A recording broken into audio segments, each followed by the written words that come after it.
Limang taon na ngayon nang nangyari ang Ampatuan Massacre. 58 ang nasalanta, mga inosenteng tao na binaw na lang sa lupa.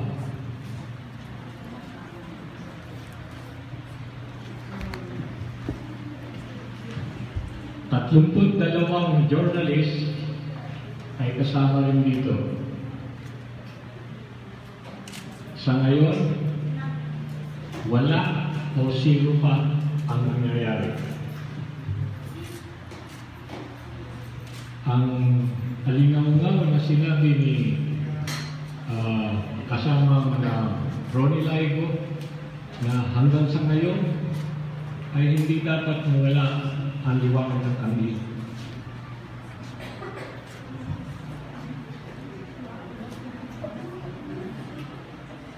Ito ang sinulat ko, 2 taon na nakakaraan, pero hanggang ngayon, kailangan pa rin sabihin.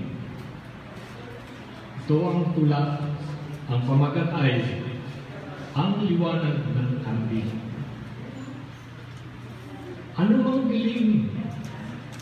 Sanhi ng isang magugot na kakarimarin, napagyurak sa hustisya talaga namang napakaasim sa atin.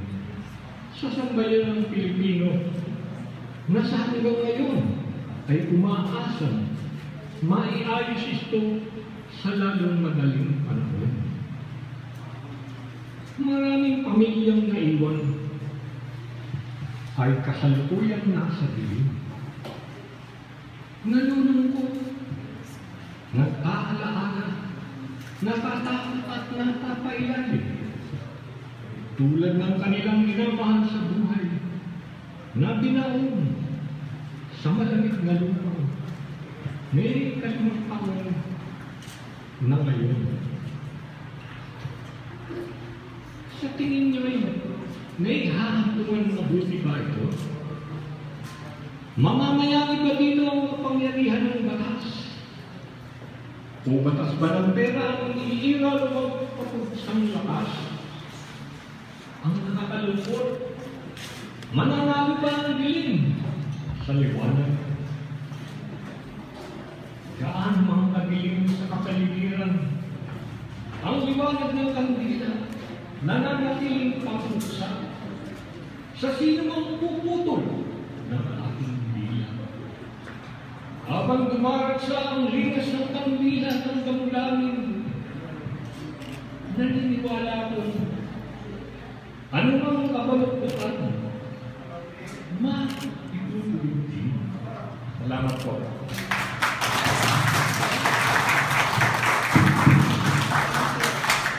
Kami po dapat na magpasalamat sa inyo.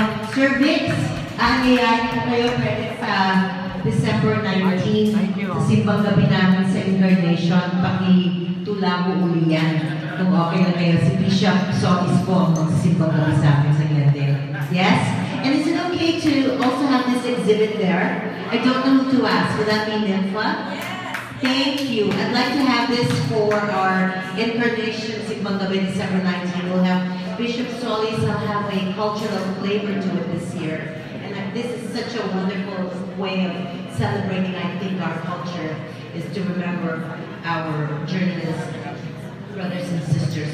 Okay, now moving right along, we would like to now show and share with you a video presentation that was lovingly prepared by Isidric Panganiban. Let's turn on the house lights, please.